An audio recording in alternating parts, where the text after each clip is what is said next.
और मैं अपना परिचय देता हूँ। मैं सतीलों का हूँ, रिटायर CST हूँ, प्राइमरी टीचर था। अब रिटायर होने के बाद 2-3 सालों से रिवर्सल में रह रहा हूँ। और संयोगवश गुरुजी मिले, इनकी कृपा से हमें भी इनके शरण में बैठने का मौका मिला और इन्हीं के बदौलत से हम जो आगे ये प्रवचन का कार्यक्रम कर रहे हैं। भविष्य में भी ऐसे कार्यक्रम हमेशा होते रहेंगे और आप सभी श्रद्धालुओं से भी अनुरोध है कि आप हर वर्ष आएं और इस अनमोल शिक्षा को ग्रहण करके लाभान्वित हो जाएं। और एक और बात कहना चाहता हूं कि खासकर ये अपने किन्नौर वासियों को, तो शाम को एक छोटा सा मीटिंग रखा हुआ है नीचे धर्मा हॉल में। कृपया सभी श्रद्धालुगण किन्नौर के पधारने की कृपा करें। और इसी के साथ गुरु जी से अनुरोध करता हूँ कि आज का प्रवचन शुरू करके हमें लाभान्वित करें। धन्यवाद।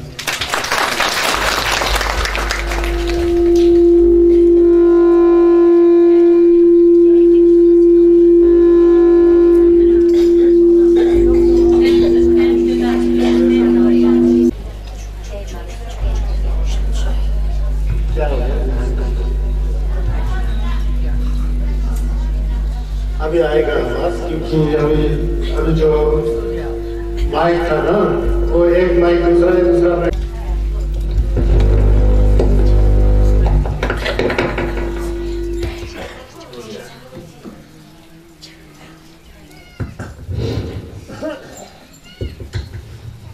सबको सुनाई दे रहा है ना? बाहर नीचे सब सुनाई दे रहा होगा। ठीक है, ठीक है। सब अपने मन में जो है शुद्ध मन को लीजिए, पवित्र मन को लीजिए। जैसा कि संन्यास ने कहा था कि जब तक मन पवित्र हो तो लोग मुझे समझ ही नहीं सकेंगे। पहले मन का पवित्र होना जरूरी है। मन में श्रद्धा को धारण कीजिए, आस्था को धारण कीजिए, तत्वातंसी को धारण कीजिए। अपने मन को पहले सोचिए कि ऐसा मौका मिला कि धर्म श्रवण करने का, तो हम भाग्यशाली हैं। भगवान बुद्ध के प्रवचन को सुनने का मौका मिल रहा है। इस तरह से मन में शुद्ध विचार धारण करके छोपेमा जैसे पवित्र तीर्थ स्थल पर धर्म श्रवण करना बड़ा पुण्य की बात है। सौभाग्य से आजकल छंचुल दावा है। छंचुल दावा ये 6 अंगों से लेकर 14 तक जो है भगवान बुद्ध ने नंदु योगरा छंचुल छेम्पो तन बोल के जुटुल दिखाए थे। जो भगवान बुद्ध को नहीं मानते थे उन्होंने बड़ा चमत्कार दिखाया। सबको दमन करके संन्यास के छोड़ के रास्ते पर ले गए थे। वो चल रहा है अभी से 5वां तक। बड़ा ही पवित्र दिन है। एक मनी रटोगे तो लाख मनी रटने के बराबर है। एक वज्र गुरु बोलेंगे तो लाख वज्र गुरु करने के बराबर है। इसको छंटू दावा कहते हैं। वो चल रहा है। तो सब अपने मन में जो है तत्वादम से धारण करके चलिए कैप्टिव करते हैं, संख्य करते हैं, जो कि नव संजीवन अच्छा उसका सबसे मुख्य पॉइंट है, मुख्य केंद्र बिंदु है। बिना कैप्टिव किए आप नव संज्ञा के अंदर घुस ही नहीं सकते हैं। पहले कैप्टिव फिर सेम के, तब जाके आगे का कार्यक्रम होता है। अपने मन को धारण कीजिए। चलिए कैप्टिव करते हैं। शरण गमन, शरण में जाते हैं। बुद्ध की शरण में, धर्म की शरण में और संघ की शरण में। भाव होना चाहिए, मन में विचार होना चाहिए, फिर कैप्टिव लग जाता है ना। संगे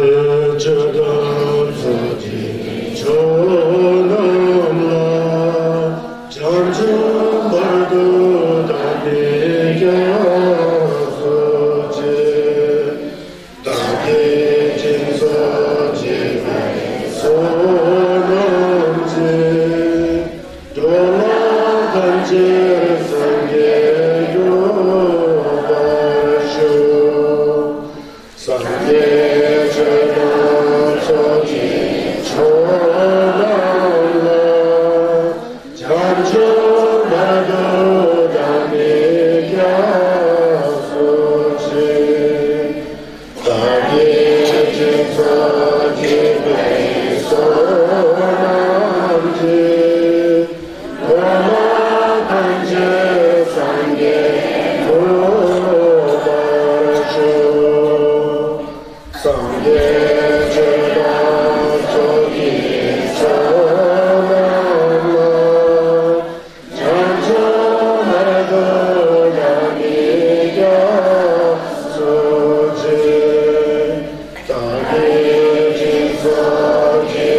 Simchen Tamche Dewa Deve Yodan Dembra Jurje Simchen Tamche Duma Dungalge Yodan Dembra Jurje Simchen Tamche Duma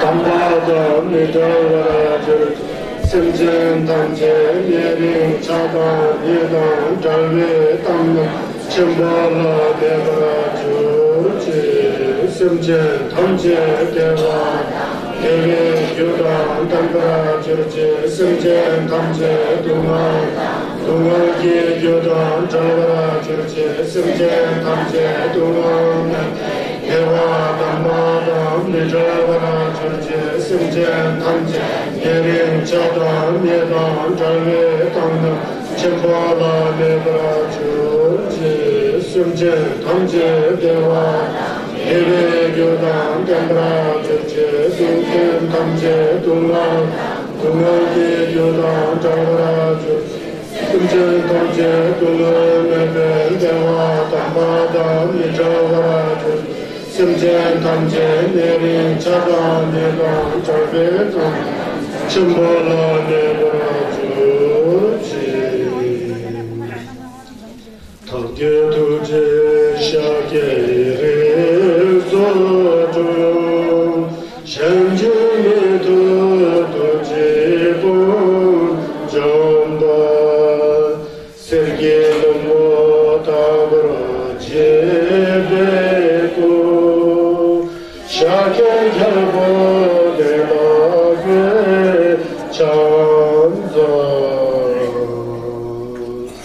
Homin Shiji Vinci Podando, Zum Sanji Vinci Vone, Rangsen Chikung Zum Tunjiro, Zawe Lame Shala Guchanza, Yangen Sanje Kundan Yamna Yang, Katin Sanje Kunle Lakbej, Zawe Lame Shala Sovande, Nelu Yuna Tokra Jinjelo, Sanje Kundu, Zawe Lamala, Kuzum Goba Chembra Sovande, Domi Nelu Trango Shebadan, Sedan Juba Nyambra, Jinjelo, Honanam Kadan, Simchen Tamche, Kamsung Korwa, Dungalji, Jamsole, Jalde, Namba Kamchi, Chimba, Zokwe, Sanje, Jigo, Hongla, Gobraja, Dei, Chito, Tambe, Chito, Samgon, Sumchi, Tomi, Tenla, Bebrajao, Yamba, Gulung, Hundu, Chine, Tambe, Sembra, Shu, Dela, Yangang, Sembe, Chuni, Lopam, Sanje, Nipa, Guru, Rimboche, Tema, Jini, Diniki, Zinam, Dordi, Badan, Bensra, Guru, Hasheba, Debi, Derbada, Niki, Gomdeki, Tela, Any Namden Jidra Java Dishibi Kabila, Loma Chenam Jisem Sijigla de Sembara Ju.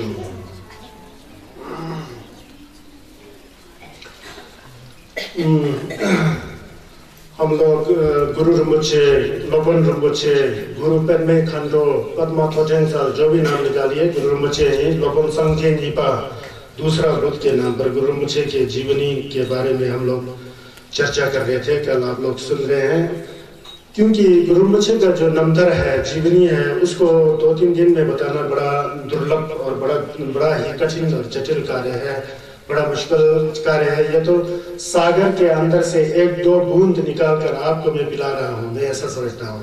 पूरा सागर को मैं आपको नहीं बता सकता हूँ क्योंकि मैं गुरु रंबोचे नहीं हूँ, मेरे अंदर उतना ज्ञान नहीं है, लेकिन सौभाग्य से खेम्बो होने के नाते आप लोग का मार्गदर्शन कर रहा हूँ। ये सब सोचिए कि सागर रूपी गुरु रंबोचे के नंतर से 3-4 बूंद अमृत को निकालकर आपको पिलाने की कोशिश कर रहा हूँ। आप लोग ध्यानपूर्वक सुने।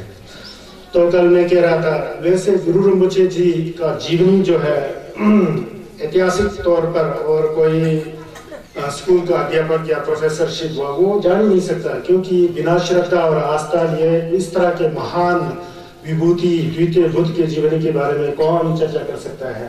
असंभव सा है, नहीं कर सकता है, इम्पॉसिबल जिसे कहते हैं। तो पेमा कथन में कहा गया कि गुरु रंबोचे को ने कहा कि मेरा 1900 जन्मदिन है बोल रहे हैं। बताइए क्या कहें, 1900 बार जन्म लिया बोलता है, उतना जन्मदिन है बोलता है। इसी से आप पता लगा सकते हैं कि गुरु रंबोचे जी लोक कल्याण के लिए किस किस रूप में समाज में आकर के लोक कल्याण किए होंगे। ये देखिए, आप लोग देखिए इस तरह है। तो कल मैंने कहा था कि गुरु रंबोचे जी को खुद ही बुद्ध ने कहा था कि मैं ही गुरु रंबोचे के रूप में जन्म लूंगा। तो फिर दोबारा मैं उस लोगों को बताना चाह रहा हूँ कि 2 में सूत्र में कहा गया है कि ngani dine minang ne loni shini lomba na ujin yujin dozam sam tana ko shi choling du pema gesar dongbo la kulne लगबे के वो जूम मैं यहाँ से जब परिनिर्वाण को प्राप्त करूंगा उसके बाद 1200 साल के बाद में उर्गेन यूल ओडियाना भारत के जो पश्चिम दिशा में दुर्छक में है वहाँ के दानाकोशा नाम के छो के अंदर झील के अंदर जो पेमा गैसर दोंगो के ऊपर मैं जन्म लूंगा और इससे भी ज्यादा धर्म का कार्य करूंगा। ऐसा बुद्ध ने ऐसा लुंगटेन किया था। लुंगटेन इन्होंने व्याकरण किया था, व्याकृत किया था, भविष्यवाणी की थी। तो कल मैंने आपको कहाँ तक बताया था, महाराजा इंद्रभूति जी ने गुरु रिम्पोछे जी को कहाँ ले गए, रात महल में ले गए। रात महल में ले करके उनको ग्याल्बो के कोटल में ले करके राजा के समान उनको रखा। इसलिए वो ग्याल्बो थोचुक चेला सोलवान दे उर्जन पर मजुनेला सोलवान दे बोल के देवदुनमा में आता है। वो ग्याल्बो थोचुक चेल गुरु रिम्पोछे जी थे तो राजा। फिर वहाँ राजसी ठाटवाट में रहते हुए उस समय में उन्होंने कई लोगों का कल्याण किया, भलाई किया। उसके बाद जैसा ही भगवान बुद्ध राजा के पुत्र होते हुए अपने राजपाट को थूक की तरह थूक कर फेंक करके जंगल में जाकर तपस्या किए थे, ठीक इसी तरह ही गुरु रिम्पोछे लोपुन रिम्पोछे आचार्य गुरु पद्मसंभव जी ने भी राजपाट को सब त्याग दिया। त्याग करके सिलवासल जी दुठो, शीत वन, शमशान, पद्माकूट, लंकाकूट, अनाभोग कूट, इस तरह से लेवदुन्मा के अंदर सब आता है। वास्तव में जो लेवदुन्मा पढ़ते हैं ना लामा जी लोग, वो गुरु रिम्पोछे का नमथरी है, उसको प्रार्थना में कर दिया है। परचन लमसन बिगड़े सब गुरु रिम्पोछे का जीवनी है सब उसके अंदर। इस तरह के आप चमत्कारी बुद्ध है, पुरुष है, हमें आशीर्वाद दीजिए, हमें जिन्नत दीजिए, यही बात है वास्तव में। अगर दुर्भाग्य से किसी ने भी अर्थ को ध्यान नहीं दिया, सिर्फ रटने का काम किया, ये बड़ा दुर्भाग्य रहा। किसी ने भी धर्म के अर्थ को समझे बिना समझ लिया कि हम डोमा पढ़ने आ गए तो हम छस कर रहे हैं, संबल में पढ़ने आ गए तो छस कर रहे हैं, बजरा गुरु पढ़ना आ गया तो छस कर रहे हैं, ऐसा समझ लिया तो गलत समझ लिया आप लोगों ने।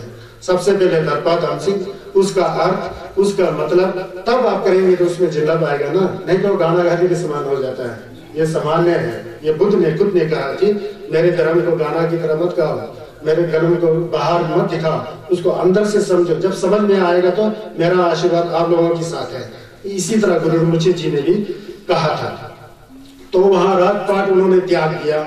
सिलवासल आदि दुठो, शीतवन आदि दुठो, शमशान घाट में बड़ा गौर तपस्या करके उन्होंने जो है बड़ा सिद्धि को प्राप्त कर लिया। तो वहां से जब वो निकल गए थे तो शमशान घाटों में जाकर के उन्होंने तप किया, तपस्या किया।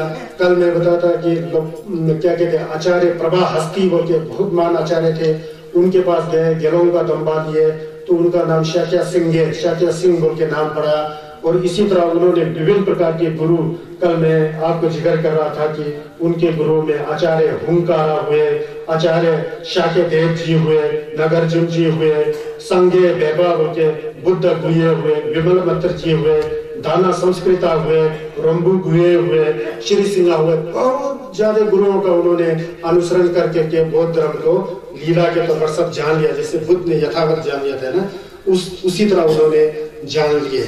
उसके बाद जो है गुरु रिम्पोछे जी जो है पूरा भारत में भ्रमण भी किए, बाद में वो तिब्बत में चले गए। अब उसके बारे में बताना चाहता हूँ कि गुरु पद्मसंभव जी है, जैसा कि हिमाचल में आप देखेंगे तो गुरु रिम्पोछे जी का रिवार्सल में आगमन हुआ था। उसी तरह हमारे किन्नौर में तिरासंग में, दुर्भाग्य से वहाँ कुछ दिन पहले डकैती बढ़ गया था, तिरासंग में आए थे, सोमंग में गए थे, नेसंग में गए थे, लिप्पा के सामने एक गुफा है, टक चंपा बोलते हैं, डंगर समझू के सॉन्ग होगा उसका नाम, वहाँ गए थे। और लद्दाख में गए थे, जंस्कर में गए थे, और कई जगह गुरु रिम्पोछे के चर्चे है ना, आप लोग देखे होंगे।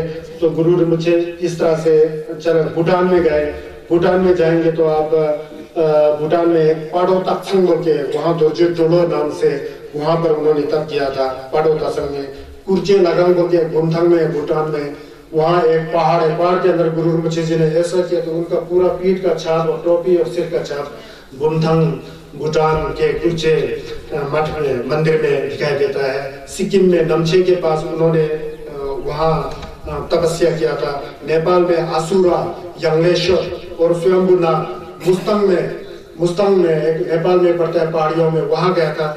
अब देखिए उस समय ना जहाज था, ना गाड़ी था, ना मोटरसाइकिल, ना कैसे गए गुरुमुचे, विश्वास नहीं किया जा सकता ना। लेकिन उनमें एक ऐसी तांत्रिक शक्ति थी, ऐसी सिद्ध थी, यहाँ से उड़कर वहां जा सकते थे, जैसे ही सोच लिया वहां पहुंच जाते थे। इस तरह के उनके अंदर अद्वितीय शक्ति था। इसलिए गुरुमुचे का लीला जो है, उनका नंतर जो है, उसे किताबों के पन्नों पर नहीं लिखा जा सकता है। जब तक आपके अंदर दर्पा नहीं है, श्रद्धा नहीं है, गुरुमुचे आपको आप समझ ही नहीं पाएंगे। तो इस तरह से है। तो इस तरह से देखिए गुरुमुचे एक बार जो है, अब मैं यहीं की बात कर रहा हूँ, यहाँ का रिवार्सल के बारे में बताना चाहता हूँ। रिवार्सल में जब वहां से ओडियाना से आकर के अपने दिव्य शक्ति से देखा कि मेरा तप स्थल जो है इन पहाड़ियों में है, ज़ौर है। इतिहासकार कहते हैं कि ये सही में रिवार्सल है कि नहीं है, इसमें बड़ा झंझट है, झगड़ावात है। लेकिन जब इतना पवित्र स्थल है, लोगों का आस्था यहाँ जुड़ा हुआ है, यहाँ पर तिब्बत के परम पावन दलाई लामा जी आए थे, ग्यावरमुचे जी आए थे, कर्मापा जी पूरब के आए थे, सब गुरुओं का यहाँ आगमन हुआ, तो निश्चित ही ये सफल वही हो सकता है। नहीं तो कैसा जुड़ जाता है, ऐसा जुड़ा है, आस्था से जुड़ा हुआ है। इन्हीं पहाड़ियों पर गुरुमुचे जी 8वीं शताब्दी में वहां से उड़ियाना से उन्हें नजर मारा कि ये पहाड़ी जो मुझे तप करने का अच्छा स्थल है, सम करने का, तो यहाँ आए। तो उनका पूर्व जन्म से संबंधित खंडोमा मंदारावा जो ज़हूर ग्याल्पो के सेमो थे, राजकुमारी थे, उनसे उनका पूर्व जन्म से संबंधित था। तो फिर वहाँ आए, तो वहाँ आकर के ऊपर गुफा जहाँ है वहां पर वो तप कर रहे थे। तप करके साथ में मंदारावा भी थी, तो सब तप कर रहे थे। तो वहां गडरियों ने देख लिया, भेड़ बकरे चलाने वाले जो चरगाहों ने देख लिया कि गुरुमुचे जो है गुफा में बैठ करके जो है तप कर रहे हैं। तो उनके नजर में एक साधु बाबा जैसा लगा। तो साथ में राजकुमारी है, तो वो आश्चर्य रही कि राजकुमारी जो है इनके साथ क्या कर रहे हैं। लोगों ने शिकायत कर दिया ज़हूर ग्याल्पो, कहता है कि उस समय जो मंडी ही ज़हूर था, श्रद्धा के अनुसार, तत्पा के अनुसार वही था। लेकिन उसके बाद तो कई बदलते गए। अभी का जो राजा जी है उनका वंश था कि कोई दूसरा वंश था पता नहीं, लेकिन वो ज़हूर ग्याल्पो का वंश था। तो यहाँ गए, लोगों ने शिकायत किया, तो शिकायत करके वहां से राजा का आदमी आया, तो गुरुमुचे को रस्सी से बांध कर पकड़ लिया। तो कहा था कि जहाँ ये झील बना हुआ है, ये मैदान था, खुला मैदान था। और मंदारावा जी को, राजकुमारी को पकड़ करके मंडी में ले गए। उनको एक गड्ढा खुदवा करके उस गड्ढे में कांटे वाटे डाल करके वहां पर ना खाना दिया, कुछ नहीं दिया, उसमें तड़पाता रहा जी राजा ने। वो कुआरानी नाम से मंडी में प्रसिद्ध है, आप लोग गए होंगे। तो यहाँ इस स्थल पर जब गुरुमुचे को जला रहे थे तो उसमें तेल के बहुत बड़ा बर्तन में उनको साक्षात जीवित ही भूनने का कोशिश किया। उनको तेल के अंदर धकेल कर उनको भस्म करने का कोशिश किया। जला करके लोग चले गए। तो मंडी में तो वहां से कहते हैं कि 7-8 दिन हो गया, 10 दिन हो गया, निकल रहा है। तो आश्चर्य रह गया कि छोटा सा आग और इतना छोटा सा इंसान के लिए, ऐसा क्या इंसान ही है ना उनके नजर में, गुरुमुचे क्या बता उनको। तो क्या हो गया, उनके देखने के लिए लोगों को यहाँ भेजा। तो यहाँ देखा तो जो तेल वाला जो स्थान था वो झील के रूप में परिवर्तित है। झील के बीच में एक मेथोकर्मा जसर के ऊपर गुरुमुचे दोबारा 8 साल की उम्र की तरह, बच्चे की तरह, पूरा इंद्रधनुष के जो क्या जालों से बिछा हुआ, चारों ओर खंडोमा चुचुंसुमा से भरा हुआ, ऐसा नजर देखा। तो उन्होंने राजा को कहा कि ऐसा ऐसा है। तो वो लोग गए फिर वहां पर, फिर राजा खुद देखना चाहा तो आया। तो राजा ने पहले पूर्व दिशा शर्चों से देखा, तो बड़ा विचित्र घटना थी वहां। आचार्य पदम संभव गुरुमुचे जी मेथोकर्मा जसर के ऊपर पूरा ऐसे थे, पूरा अपने संजस के उसमें, एक हाथ में कमल और दूसरे हाथ में ध्वजे लेकर के। फिर दूसरी दिशा से देखा तो वैसा ही, लुक्षक से देखा वैसा ही दर्शन हो रहा है, झंझक से देखा उत्तर दिशा से वैसा ही दर्शन हो रहा है। तो चारों ओर से जहां से देखे एक ही तरह दर्शन किया। वो आश्चर्यचकित रह गया, उसको बड़ा आश्चर्य और पश्चाताप व्यपा हो गया। तो इस पर गुरुमुचे जी ने राजा से कहा, उन्हें कहा, त्रिकाल के बुद्ध स्वभाव रूपी जो गुरु हैं, दुसुम संजय का मोवो रूपी जो बुद्ध के रूप में जो है जीवित ही जलाने के लिए तेने कोशिश किया। तू पापी राजा, तूने यह भी नहीं समझा कि पहले ये कौन है। तू पापी राजा है, तूने दुसुम संजय की मोवोचे यानी गुरु रिम्पोचे लछरंगी मेला से गया कि थपसे चेरे छु वो सारे मिलवे छु दिक्चर, तुम पापी, ऐसा तेने ध्यान नहीं दिया कि तू किसको जला रहा है। ऐसा क्या, त्रिकाल के बुद्ध स्वभाव रूपी गुरु को जीवित ही जलाने वाले पापी राजा, क्या तुम यहाँ आए हो दोबारा देखने, क्या जब तमाशा देखने आए हो। ऐसा कहा। उसके बाद उन्होंने कहा, गुरुमुचे ने, जगत के मिथ्या धर्म पर मोह करने वाले, संसार तो सपना की तरह सब झूठे, यह है तेरे छोटे से राजपाट के मोह में और तेरी राजकुमारी ऐसे के मोह में तू वहां उस मोह जाल में फंस करके तू मेरे को जलाने वाले, तू पापी राजा, तू यहाँ आया है, ऐसा कहा गुरुमुचे ने उस राजा को। फिर उसके बाद क्या, अज्ञान का जड़पन विष की क्लेशों में जो है वर्तमान भविष्य और भूत में फंसने वाले 5 रूपी विष त्वचा छेदन थदो मचल तिमुर के अंदर फंस करके तू लोगों को तंग करके, लोगों के प्रति अत्याचार करके तूने ये नहीं देखा कि ये बुद्ध के अवतार के रूप में मैं यहाँ पर हूँ, तूने मुझे जलाने की कोशिश किया, तू पापी राजा मुझे, ऐसा कहा गुरुमुचे ने, ऐसा किया। तो क्या तुम यहाँ आए हो? फिर इतना करते करते राजा को इतना दुखी हुआ कि उसके मन के अंदर जो अभिमानी थी, घमंड था, वो सब चूर चूर होकर के खत्म हो गया। तो उसके अंदर इतना श्रद्धा और आस्था आ गया, धब्बा आ गया। तो गुरुमुचे ने फिर कहा, माफ कर दिया तुझे माफ कर लिया मुझे। उन्होंने माफ कर दिया। माफ करने के बाद कहा जाता है कि इतिहास में लोगों का कहना है, ऐसे इतिहास में कहीं लिखित नहीं है, ये पेमा कथन मिलने में कहीं यहाँ वहां से जोड़ जाड़ करके हम लोग ने इसको ऐसे ही समझ लिया है। क्योंकि मैंने कहा ना, क्योंकि कहीं इतिहासकारों, क्योंकि गुरु रिम्पोछे का कार्य क्षेत्र जो तिब्बत में रहा है, पेमा कथन दिगरे एक गुरु रिम्पोछे का नाम था जांगलिंगमा है, उसके अंदर ऐसी ऐसी व्याख्या आती है।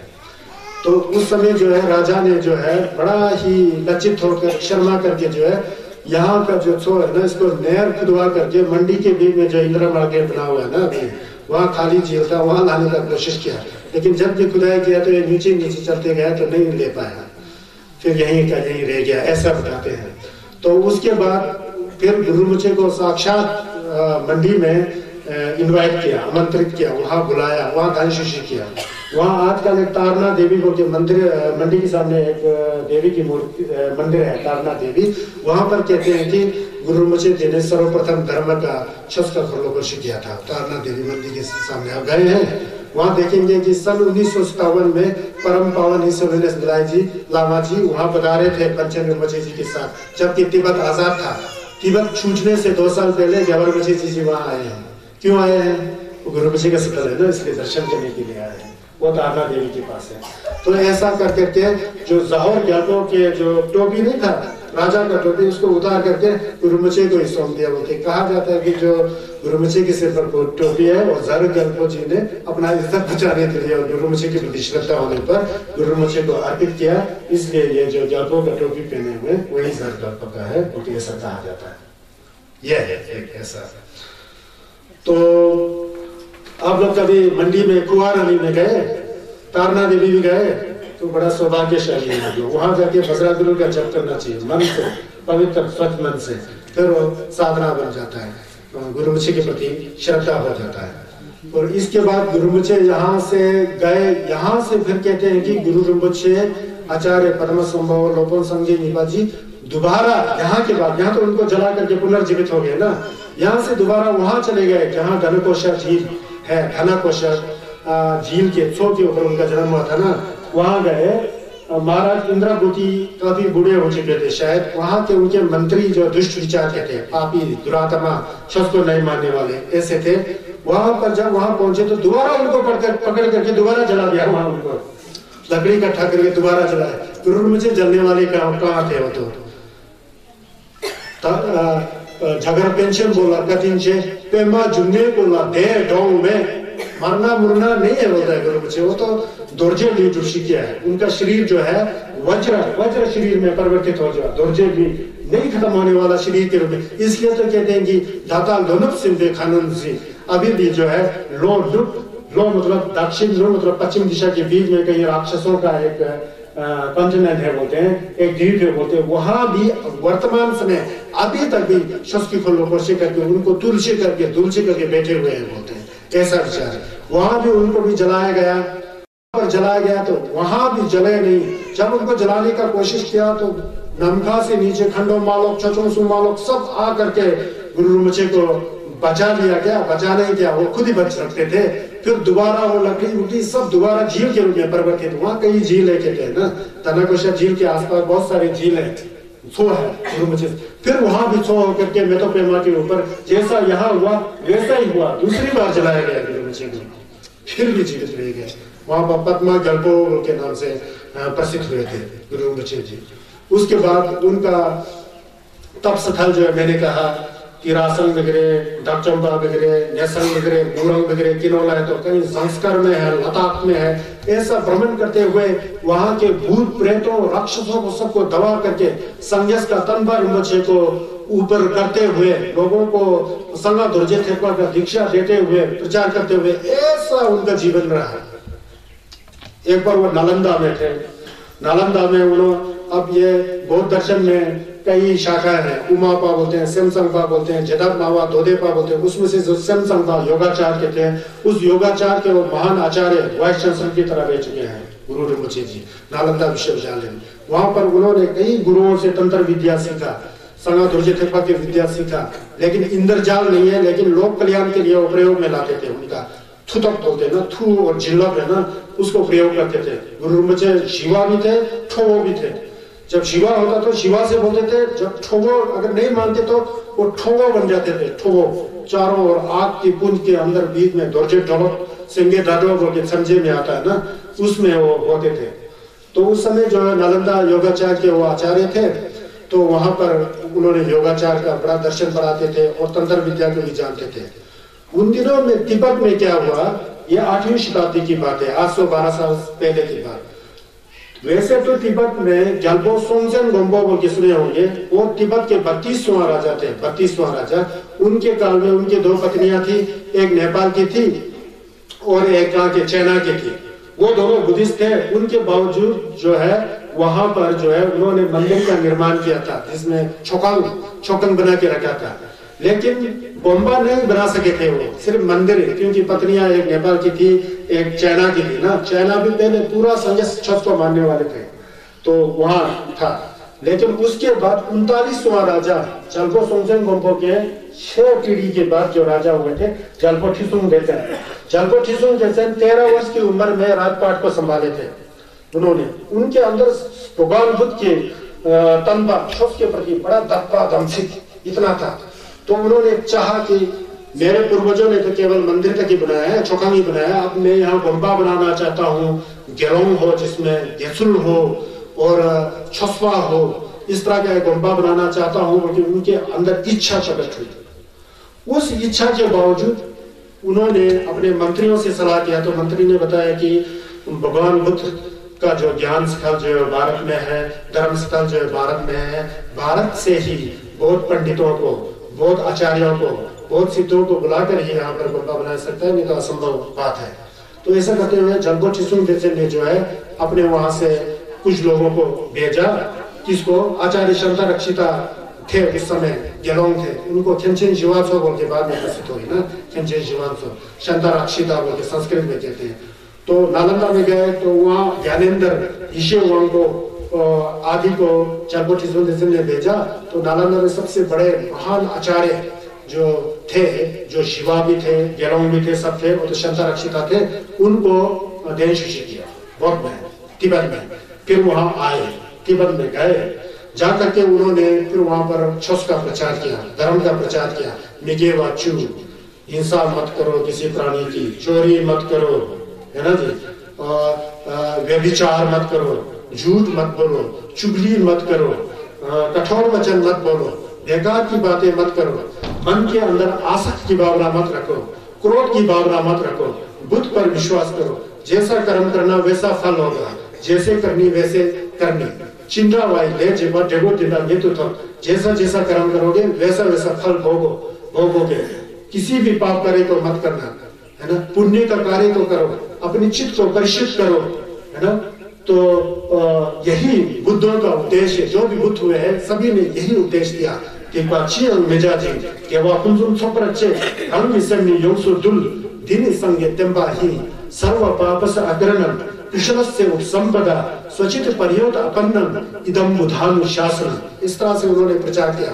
फिर महाराज जी ने प्रार्थना किया शांता रक्षित जी से, यहाँ पर हम लोग धर्म का वो करना चाहते हैं, इसलिए गोम्बा बनाना है। उस समय जो समय का चुगला है लाजा के नजदीक, सबसे पहले तिब्बत का गोम्बा, उसके शिलान्यास के लिए वहां गए, भूमि पूजा किया, यह किया वो किया।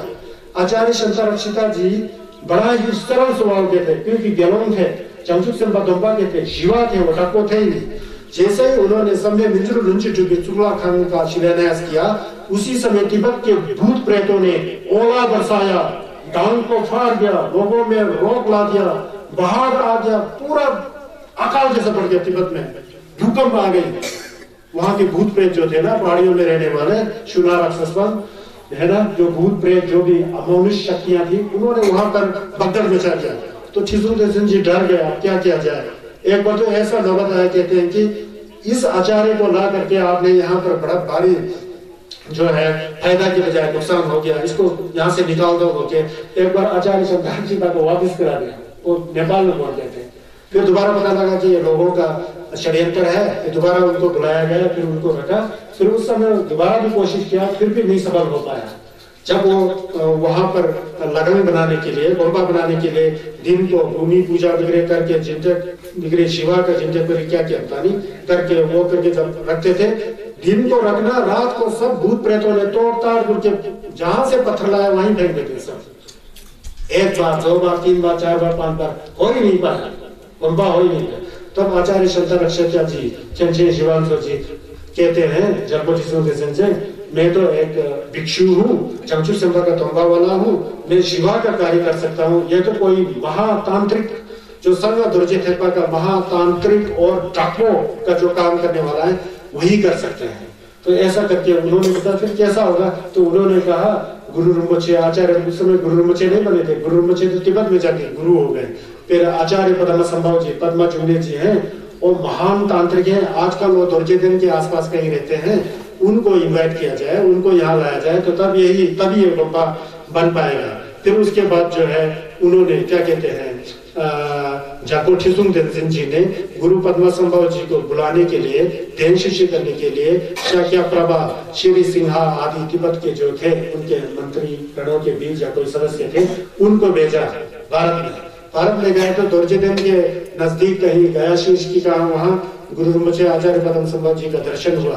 फिर उनको तिब्बत के बारे में सब हाल सुनाया। सुनाने के बाद गुरु रिम्पोछे को अपना पहले का मोलम याद आ गया, पहले का मोलम एक लगाया था वो याद आ गया। उन्होंने कहा, वो लोग आते ही वो अनायास जान गए, पहले से ही जान गए ये मुझे तिब्बत में बुलाने आए हैं, तिब्बत में तो मुझे जाना ही है, ऐसा उनको लगा। तो उनको पहले मोलम याद आया। आप लोग बलगो गए हैं, छोटेन जारुन खशर का दर्शन किया ना। जो छोटेन जारुन खशर जो है वो पूरा बुद्ध ओसुम चंपो महाकाश्यप बुद्ध जी का छोटेन है, संगे शक्यतवा का छोटेन नहीं है, पूरा देवे संगे ओसुम की छोटेन है। वो छोटेन को एक वहाँ बलगो की एक मकुती बोल के एक जगह है, वहाँ एक मुर्गी पालने वाली एक बुढ़िया माता थी। उनके मन में आस्था आया कि जहां पर छोटा सा संज्ञा ओसुम का छोटेन है, उसको बड़ा बनाने का उनको बड़ा शौक लगा। उस छोटेन को बड़ा बनाने के लिए उन्होंने कई प्रकार के लोगों से समागम करके जो 4 पुत्र पैदा हो गए थे, उनको 4 पुत्र पैदा हो गए थे, 4 पुत्र पैदा हो गए थे। और चारों पुत्र वो छोटेन का काम शुरू किया। शुरू करते समय जो है बीच में ही माता गुजर गई, जाफी माँ होते हैं उनको। बलगो छोटेन में जाएंगे तो एक वहाँ ग्याला माँ लोग फोक लगाते होते हैं, अंदर एक देवी की मूर्ति है, वही माता जी है, जारुन खशर की माँ। तो वहां पर वो माता मर गई। तो माता ने कहा कि मेरा कार्य तो अधूरा रह गया, अब आप लोग मेरे बच्चे हैं, तो आप लोग इस छोटे का कार्य को पूरा करना। तो बच्चे हैं तो मानेंगे। तो उन्होंने माना, तो उन्होंने उस कार्य को पूरा किया। पूरा करते समय उस समय जो उसका जो पत्थर या जो मिट्टी है उड़ाने के लिए एक दमस था, एक बैल था, एक बैल, उसने बड़ा कार्य किया था। और चारों बच्चे जो मिल करके उन्होंने वहां पर छोटेन का पूरा निर्माण किया, हाथ में उसका रमने वगैरह करा के पूरा टिप टॉप हो गया। अब आ गया मोलम लगाने का बारी। अब मोलम लगाया, सबसे पहले बड़ा वाला बेटा ने मोलम लगाया कि भविष्य में शाक्य मुनि बुद्ध के तनपा जो आएंगे संन्यास, भविष्य के संन्यास के द्वीप में, भविष्य में मैं जो है जहां पर छस नहीं है, जहां पर राक्षसों का आधिक्य है, सब कुछ है, उस जगह के मैं महाराज बनू बोल के मोलम लगाया। महाराज बनू, वहां का एक छबियल बनू, धर्मराज बनू बोल के मोलम लगाया। अब दूसरे लड़के ने फिर मोलम लगाया, जब यह महाराज धर्म का कार्य करेंगे उस समय मैं खेम्बो के रूप में आकर के उन्हीं के वहां पहुंचने का मलम लगाया, उनको सहायता करने के लिए। और तीसरा ने मलम लगाया कि जब ये खेम्पोजी वहां धर्म का प्रचार करेंगे तो वहां कहीं भरचक आएगा, रुकावट आएगी, बाधा आए, उस बाधा को रोकने वाला महातांत्रिक के रूप में मेरा वहां पर जन्म होकर उनकी सहायता के रूप में आना चाहिए। और तीसरे ने, चौथे ने मलम लगाया कि जो महाराज है मैं उनके मंत्री के रूप में धर्म को कार्य करने के लिए मैं ऐसा आ जाऊं बोल के ऐसा मलम लगाया। उस समय एक जो बैल नहीं था, बैल, उस बैल ने भी मलम लगाया। सबसे ज्यादा काम करने वाला तो मैं, ढोने वाला, पत्थर ढोने वाला, मिट्टी ढोने वाला, सबसे ज्यादा काम तो मैं किया। इन्होंने मेरे लिए मलम लगाया नहीं, उसने उल्टा मलम। जब ये लोग बौद्ध धर्म का प्रचार करेंगे, बौद्ध धर्म को खत्म करने के लिए मैं जल्पो लंगरमा टाइप का बनने का और मलम लगा दिया, उल्टा मलम लगा। उस समय एक कौवा जा रहा था, होता है वहां पर एक कौवा उड़ रहा था, कौवा। उस कौवा ने सुन लिया, अरे ये तो गलत हो गया। सभी ने बौद्ध धर्म के प्रचार प्रसार की, कोई महाराज बन रहा है, कोई खेम्बो बन रहे हैं, कोई महातांत्रिक, कोई उनके मंत्री के रूप में, इसने तो उल्टा मलम लगा दिया। जब ये संज्ञा टेम्पा को शिक्षित करेगा उस समय इसको मारने वाला मैं पैदा हो जाऊंगी, उसने मलम लगा दिया ताकि संज्ञा के टेम्पा दर्शक करे। मलम लगाया। ये क्या मलम था बताया? जरूर कब का बनाया, उस समय का मलम है। मलम लगा के बाद में समय बीतते गए। जो जल्पो ठिसुन बेचेंगे का अभी तक में बात कर रहे हैं, जो शंकराक्षिता को बुला रहे हैं, गुरुमुखी को बुला रहे हैं, वही राजा वो हुए जल्पो ठिसुन बेचेंगे, राजा जल्पो ठिसुन बेचे हुए। मंत्री जो है बादशाह बोल के उनको सहायता करने वाला वो हुए मंत्री जो बने बादशाह। और जो खेम्बो बलचे वो आचार्य शंकराक्षिता स्वयं जो अभी मिल रहे हैं। और जो महातांत्रिक जो वहां के भूत प्रेतों को भ्रष्ट करने वाले गुरुमुखी, वहां मलम वो सब किया। और गुरुमुखी वो मलम इनको याद आ गया तो उन्होंने कहा कि मुझे जाना है वो मलम का देगू देने के लिए समय आज गया। फिर गुरुमुखी वहां गए थे ना तिब्बत में। ऐसा है मलम का, ऐसा देगू होता है, ऐसा जो होता है। वो लंगदरमा जो बोल रहा हूँ, उसके बाद वह लंगदरमा हुए थे। बाद में उन्होंने बौद्ध धर्म को भ्रष्ट किया था। लासा के नजदीक जो वो लासा बोल के सुना था, जोखम के सामने डोरिंग है होता है, पत्थर का पिलर, उसमें कुछ लिखा, उसको पढ़ के बैठा हुआ था वो कौन? लंगदरमा। सब भ्रष्ट कर रहा, सबको गलों को मारना, सबको मारना, मंदिर को भ्रष्ट करना, ऐसे कर रहा था। तो लालूंगपाल जी दुर्जे वहां पैदा हो गए थे। जो कौवा था ना वो लालूंगपाल जी दुर्जे आए। उन्होंने जो छम नहीं नचता है, छम जो काला शना बोलते हैं ना, काला टोपी पहना करके ऐसा जो ड्रेस होता है, उसके अंदर उन्होंने क्या कहते हैं तीर को छुपाया, एक में धनुष को छुपाया। जब वो पड़ रहा था तो उन्होंने निकाल कर लंगदरमा को मार दिया, फिर संगी के टेम्पा को बचाया। ऐसा मलम है ना। तो ये है, तो इसमें आप गुरुमुखी संबंधित है। अभी तो गुरुमुखी से संबंधित है, तो आप गुरुमुखी जी वहां जाने का उनका हो आ गया तो उन्होंने मान दिया मैं आ रहा हूँ। फिर आने के बाद नेपाल में आए, काठमांडू वैली में तीन मास तक रहे गुरुमुखी। 3 मास तक आसुरा के झुकुक में बड़ा छम किया, क्योंकि ऐसे जगह में जाना जहां पर भूत प्रेतों का आतंक है, उसको दमन करने के लिए उनको छम ना आसुरा के झुकुक में उन्होंने बड़ा भारी छम किया। वहां यंगलेश्वर, वहां से नीचे यंगलेश्वर गए होंगे, वहां पर उन्हें दोर्जे फुरपा का छम किया, वज्र खिलाया, उसको भी डुबसी किया, उन्होंने स्थित किया। उसके बाद फप्पा शिंगुन में रहे। फिर उसके बाद धीरे धीरे फिर तिब्बत की ओर चले गए। तो रास्ते में भूत प्रेत उनको आने ही नहीं दे रहे। तो रास्ते में उन्होंने सब भूत प्रेतों को, पहले तो शिवाजी से तरह, फिर ठोगो करके जो नाक डुबसी किया था, मंत्र डुबसी किया था, उसको लेकर के हाथ में चावल मुट्ठी भर के हुम फट करके ऐसा करते थे। तो सब चिल्लाते थे पूरा ठाक पाक रहा है भूत प्रेतों को, ऐसा बता रहे। आप लोग बर्ची लमसल पढ़ते हैं ना, बर्ची लमसल में नीचे एक होगा पलमो थंगी पलथंगदू टेम्बा चुनी तमलाता बोयुल खाले लाथोतू कंग्रेस में तमलाता तमशु तवे यर्जोंदू लासिम देवजी तमलाता, कुछ ऐसे है ना।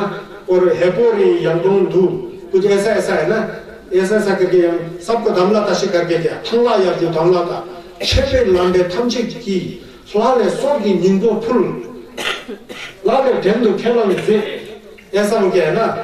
थूतम जुचुल तो बोचे कुछ ऐसा है ना। थू और जुचुल, उनके अंदर इतना शक्ति थी, इतना प्रति आ रहा था कि उनके सामने भूत प्रेत का माँ बाप भी वहां नहीं टिकते थे, सब खत्म कर देते थे। पलमोथंग में गया, पलथंग टेम्मा चुनी हम लोग लामा जी लोग पूजा करते हैं, शिठो वगैरह क्या शाम के सामने एक तोरमा फेंकते हैं तन्मा चुनी के लिए बोलते हैं। तन्मा चुनी नाम ही तन्मा बोलते हैं इसको, तोरमा का नाम ही तन्मा के लिए क्या होता है पता है ना। वो तन्मा का जो तोरमा फेंकते हैं वो तन्मा को तोरमा दे रहे हैं। आज से 1200 साल पहले आप लोगों को गुरु रिम्पोछे ने पकड़ के रखा था। आप लोगों ने वचन किया था कि संघर्ष के तंबा को कभी भी आप लोग विरोध नहीं करेंगे, उसका रक्षा करेंगे। इसलिए आपको भोजन और पानी दिया जा रहा है, निरंतर आप संघर्ष के तंबा को रक्षा कीजिए बोल के। ये तोरमा वर्मा फेंकना यही है, समझ गए ना। तोरमा फेंकते गुरु रिम्पोछे की तरह चला हुआ है। तन्मा चुनी वो 12 प्रकार की देवियां इतना बलि खाती थी, इतना लोगों का खून चूसते थे, इतना लोगों को तंग करते थे, उसको पूरा धमसिंह ने दमशे करके उनको वेजिटेरियन बना दिया जी गुरु रिम्पोछे जी ने। वो तोरमा खाने वाला सब का तोरमा खाने तक बना दिया और डर के औरों ने सब मान लिया। अभी तक चल रहा है वो प्रोसेस, इसलिए लामा जी लोग उनको तोरमा देते हैं तन्मा चुनी। कंकराशाह में कंकर बोल के इतना दुष्ट आत्मा दुरात्मा था कंकर, वो भी तो एक बार मान ही नहीं रहा था, इतना भागते भागते कहीं छिपा था, वहीं जाकर के गुरु रिम्पोछे ने उसको भी सुंगमा बना दिया, सुंगमा धर्मपाल बना दिया। इसके लिए थंगला बोलने वाला जिनचेन थंगला एक पहाड़ है बहुत बड़ा, वहां भी भूत प्रेतों का आतंक था, उसका बॉस जो है थंगला था, उनको भी पकड़ लिया, उनको भी किया लासिम ढेगेत सबको मतलब पकड़ करके दमसिक दे करके दोरजे जो सिर पर ला करके आज से किसी प्राणी का हिंसा नहीं करूंगा और किसी का खून नहीं चूसूंगा, किसी को तंग नहीं करूंगा, आज से भगवान बुद्ध के तनपा को सुनिश्चित करूंगा बोल के गुरु रिम्पोछे के सामने उन लोग ने मान लिया। समझ गया, रास्ते में उन सबको दमन किया। फिर गए तिब्बत में हेपोरी के सामने, हेस्पोरी बोल के पहाड़ है, वहां पर महाराज खिसुन देसेन जी स्वयं खुद गुरु रिम्पोछे जी के आह्वान के लिए आ गए, गुरु रिम्पोछे को दान शिष्य करने के लिए। लासा से काफी दूर हेपोरी, वहां पर गुरु रिम्पोछे का बड़ा स्वागत हुआ, कुसुम थुक्ते का मंडल चाशी किया, फिर उनको स्वागत करके वहां से ले गए लासा में महाराज ने अपने राजमहल में बिठाया गुरु रिम्पोछे को, राजमहल में बिठा करके उनका भव्य स्वागत किया। स्वागत करने के बाद अब आया और हरण बनाने का, गोम्बा बनाने की बारी। उस गोम्बा को बनाने के लिए अब कार्य शुरू किया। फिर गुरु रिम्पोछे को डप्पो थे, उन्होंने भूमि पूजन किया, फिर भी उन्होंने चेक किया, दोबारा पत्थरों का शिलान्यास किया, फिर भी वो सब वहां के भूत प्रेत जो है ना उसको भ्रष्ट कर रहे थे, उसको खत्म कर रहे थे।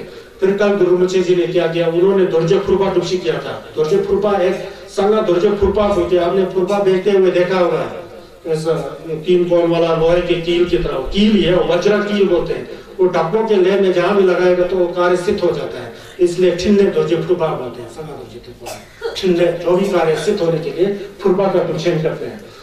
और फुरपा तब उन्होंने फिर भी ऐसा किया। फिर उसके बाद उन्होंने रंग बिरंगे धागों को जो है बांधा, जहां पर समय बिहार बना था उसको चारों ओर बांधा, रंग बिरंगे धागों को चारों ओर बांधा। हम लोग कभी दूध वगैरह जब्जी वगैरह करते समय नलका वगैरह नहीं बनाते हैं, एक डंडा के अंदर त्रिकोण वाला कोई लाल पीला हरा नीला धागा वगैरह, उसमें बहुत अगर लामा सिद्ध पुरुष है, लामा में सही में दब्बा तमसी को सिद्ध पुरुष है तो उसका बहुत बड़ा महत्व है। नहीं तो ऐसा ही धागा का धागा लकड़ी का लगे, कुछ नहीं, उसमें कुछ है ही नहीं, उसमें मंत्र लगाना चाहिए तब हो जाता है काम। तो गुरु रिम्पोछे जी ने चारों ओर उस धागा को बांधा, रंग बिरंगे धागों को बांधा, तो चारों ओर से दोरजे फुरपा लगाया। दोरजे फुरपा लगा करके उसके बाद जो शना छम नहीं है, शना जो नाचते हैं ना, शना पहन करके जो नाचते हैं, यहाँ पर एक रौद्र रूप का एक यहाँ से नीचे ठोजल का वो पंगडेन जैसा लगा के नाचते नहीं है। ये जो सबसे पहले वो गोम्बा बनाते समय बरछत आ रहा था ना, उस बरछत को टालने के लिए गुरु रिम्पोछे ने चारों ओर फुरपा लगा करके और शना 12 शना को लगा करके वो दोरजे फुरपा का नुआ और ढेंगा छोगा छलेन जो है वो कर करके वहां पर सभी भूत प्रेतों को वहां पर दमन कर दिया था। तो छम वहां से शुरू हुआ, उससे पहले छम था ही नहीं, समझ गया ना। उस समय फुरपा लगा करके शना वहां से शुरू हुआ।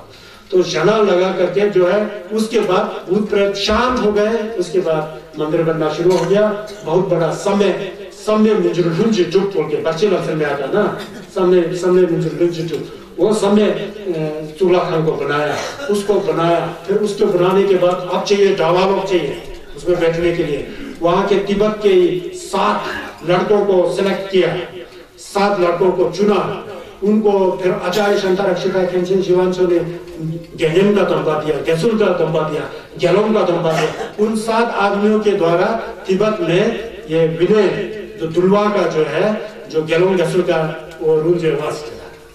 फिर उसके बाद फिर गुरु rinpoche ने सोचा धर्म तो हर कोई आदमी कर सकता है, गेलोम भी कर सकता है, गेसुल भी कर सकता है, मिर्जा भी कर सकता है। उन्होंने एक दूसरा एक संगठन किया, उसका नाम वेगर चंगलो चिंची थे। मिर्जा होते हुए भी अब निम्बासन में देखते हैं ना कैसे साधना करते हैं, मुझे पता नहीं, मुझे कुछ नहीं कहना। तो वेगर चंगलो चिंची मिर्जा होते हुए भी आप बौद्ध धर्म को करते हैं बोल के एक फिर मिर्जा लोगों का भी एक गेलोम नहीं है, गेसुल नहीं है, लेकिन वो है। यही कारण है कि हमारे किन्नौर वगैरह यहाँ वगैरह में गावा लामा तो होते नहीं, मिर्जा लामा लोग पूजा पाठ करते हैं ना, वही परंपरा से चले आया है, ऐसा लगता है मुझे। चंगलो प्रकार चिंची बोल के वो चला। फिर उसके बाद क्या किया, फिर गुरु rinpoche आचार्य शांता रक्षिता, ये तीनों ने इतना काम किया ना, इसको जो है ना हमारे तिब्बतन समाज में जो बौद्ध भाषा के लोग हैं और हम लोग अरुणाचल प्रदेश से लेकर लद्दाख तक, अरुणाचल, सिक्किम, भूटान, उत्तराखंड के पहाड़ियां, किन्नौर, हिमाचल, लाहौल स्पीति, लद्दाख की पहाड़ियां के लोग गुरु rinpoche को बहुत मानते हैं ना। क्यों मानता पता है? बौद्ध धर्म जो है 2 तरह से प्रचारित हुआ, एक नीचे से ऊपर है, एक ऊपर से नीचे है। हम लोगों का जो धर्म जो है ना, बौद्ध धर्म तिब्बत से नीचे आ गया थी हमारे पहाड़ियों में, तो गुरु rinpoche के जरिए से ऐसा आ गया। ऐसा इसीलिए हम लोग गुरु rinpoche के प्रति बहुत श्रद्धावान है। और थप्पा तमसिंह खुद ही आ जाता है, स्वभाव से आ जाता है ना, वज्र गुरु का मंत्र रखे तो स्वभाव से आ जाता है। तो ऐसा हुआ। कुछ समझ में आया? गुरु rinpoche जी का मंत्र इस तरह से। फिर वहां पर एक दूसरा अब आया बात, सब छस जो है, छस का जो पोथियां है वो तो सब संस्कृत में है, पाली में है। जब तक उसको तिब्बती भाषा में, बोटी भाषा में ना ला जाए तो कैसे समझ में आया? फिर सोचा कि अनुवाद का कार्य होना चाहिए, ट्रांसलेशन, वो संस्कृत से व्युर्षि करके अब तिब्बतन में लाना। तो उसके लिए बड़ा, फिर वहां से दोबारा भेजे, वहां से बैरोचना वगैरह बहुत लोग इंडिया में भेजे। फिर यहाँ आके उन्होंने संस्कृत सीखा, पाली सीखा खूब। उन दिनों में मन जो है साफ सुथरा होता था, पवित्र होता था, गुरु को मानते थे तो उतना जल्दी ही समझ पाते थे, उतना जल्दी सफलता की ओर जाते थे, सीख लिया सब। फिर तिब्बत में आए और संस्कृत जानने वाले भी चाहिए। फिर भारत के आचार्य विमल मित्रा वगैरह, बुद्धा दुया वगैरह, बहुत से लोग आए। फिर वहां ट्रांसलेशन शुरू किया जी, अनुवाद किया। जितना भी संस्कृत में कंजूर था उसको 3-4 साल कितना लगा पता नहीं, उसको सब बोटी भाषा में लाया, बतकत में लाया। वही कंजूर आपके सामने है। ये गुरु rinpoche जी की कृपा है कि कंजूर सब ये बोटी भाषा में आ गया गुरु rinpoche जी के। उसके बाद इसका कई संशोधन हुआ। ये 100 पोथी का कंजूर और 214 के 200 के लगभग बंडल में तंजुर है। तंजुर के अंदर सभी भारत के महापंडितों, सिद्ध पुरुषों और उनका सब बुद्ध के सूत्र के ऊपर जो टीका टिप्पणियां किया था, ढेलवा किया था, वो सब तंजुर में आता है। वो 200 पोथियां है और 100 पोथियां तंजुर। उस समय गुरु rinpoche और आचार्य शांता रक्षिता, शुगल ठिसुन देसेन और उसके बाद भारत के महा आचार्य विमल मित्रा और तिब्बत के बैरोचना आदि अनुवादकों ने मिल करके ये कंजूर और तंजुर सब बौद्धकत में ट्रांसलेट कर दिया जी। आज ये बौद्धकत में ना होता तो संघर्ष का दंगा खत्म हो चुका है। ये बड़ा ये तिब्बत में जाके है तो गुरु rinpoche ने किया सब, लेकिन वहां जो टुलबा लोगों ने सब कर करके वो सब जंगचुक सिम्बा के टुलबा लाया हो सकता है ना। उस समय कंप्यूटर था ना, कोई टाइपराइटर था। इतना बड़ा कार्य कैसा हो गया? आज हमारे पास सब कुछ होते हुए भी 2 पेज का ट्रांसलेट नहीं कर पाते हैं। वो शिंबर खोदा हुआ है, सब पता है? शिंबर कितना होगा इनका दिनों का शिंबर, ढेगे परखंड बोल के उसमें शिंबर लगा हुआ है सब। तो वहां पर जाकर के ये अनुवाद का कार्य किया। ये अनुवाद है ना, ये सब कंजूर तंजूर वहां से आ गया। तो उसके बाद गुरु rinpoche जी तिब्बत में कितना साल रहे, कितना वहां पर कदम किया, इसके बारे में निश्चित समय है ही नहीं। कोई कहते हैं 5 साल रहे, कोई कहते हैं 10 साल रहे, कोई कहते हैं 50 साल, पेमा कथन में कहीं 50 साल, कहीं में तो 100 साल रहे। ऐसा कोई निश्चित ही नहीं कर पा रहा है, निश्चित ही नहीं कर पा रहा है। तो इसके बाद इस तरह के महान कार्य करके, बौद्ध धर्म को स्थापित करके, तिब्बत में जो राक्षसों का देश था, भूत प्रेतों का देश था, उसे बौद्ध धर्म में परिवर्तित किया। और गुरु rinpoche जी सिर्फ आचार्य नहीं रहे, वो गुरु बन गए। इसलिए गुरु rinpoche को उनको गुरु माना। लोगों ने गुरु rinpoche जी को गुरु माना, शांतारा सिद्धार्थ जी को खेमचंद शिवांशो माना और राजा जी को छिछल दिसुंग को धर्मराज माना। इसलिए खेल लोक छे सुम खेम्बो शिवांशो लोक मतलब लोगन rinpoche गुरु rinpoche and छे मतलब छिछल दिसुंग देते हैं। जानबो छिछल दिसुंग देते मेंशन है जानबो छिछल दिसुंग बोल के संबंध में आता है ना, उसमें गिबा जो इसलिए आता है जानबो छिछल देते के काल में गुरु rinpoche वहाँ जा करके ऐसा तरीका का विचार किया। 3 मिनट के लिए वज्र गुरु का जप करते हैं, तब जाके हमको आशीर्वाद मिलेगा गुरु rinpoche जी का, है ना?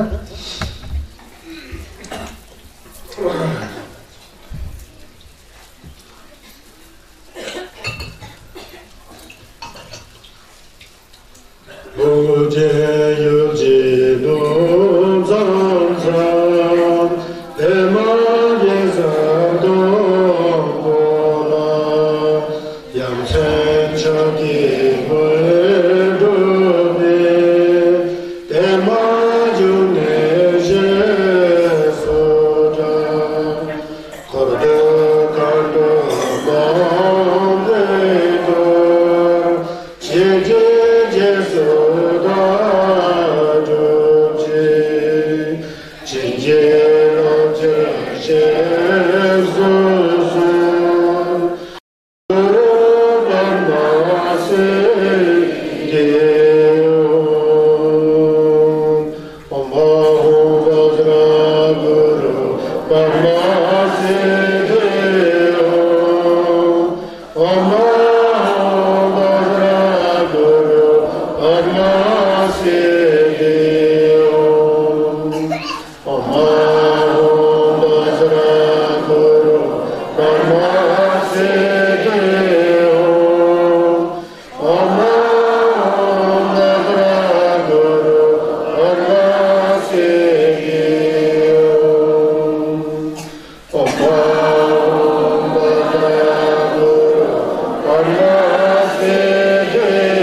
वज्र गुरु पद्मा सिद्धि हूँ। ये जो मंत्र जो है ना, इसमें बहुत ज्यादा जिल्लत है। तब्बा तमसिक होना चाहिए। तब्बा तमसिक नहीं हो तो जिल्लत काम नहीं करता है। जिल्लत काम नहीं करता है। संजय चुमदिंदे ने एक दो में कहा है सूत्र में, छुपे दो बोलते हैं, धर्म दश धर्म सूत्र। आपको कई बार कहा था, तब्बा में पे मीनमला कर्पुई छुदम में जुंगशिंग सबुन में छिपाला न्युगु मोबो जिशिन नो बोल के ऐसा लुंग है, ऐसा उद्धरण है। बुद्ध कहते हैं कि जब तक आपके अंदर आस्था नहीं है, श्रद्धा नहीं है, दत्पा नहीं है, तमसिक नहीं है, तो सफेद गुण जो धर्म रूपी जो गुण है, दया की भावना, निंजे की भावना, जंबा की भावना, मैत्री की भावना और ज्ञान की भावना, सरलता की भावना है ना, वो बड़ा कठिन है, आ ही नहीं सकता है। आपके अंदर श्रद्धा होना चाहिए और आस्था होना चाहिए। जब तक श्रद्धा और आस्था नहीं है तो यही हो ही नहीं सकता है। उदाहरण के लिए बीज है, बीज जब जल जाता है, चाहे धान हो या मक्की हो या गेहूं हो, जले हुए बीज को जब भूमि में डालेंगे, पृथ्वी में डालेंगे उसकी फसल के लिए, चाहे जितना पानी डालो, खाद डालो, वो उगने वाला नहीं है, क्योंकि बीज में क्षमता ही नहीं है, उसमें योग्य नहीं, जल चुका है।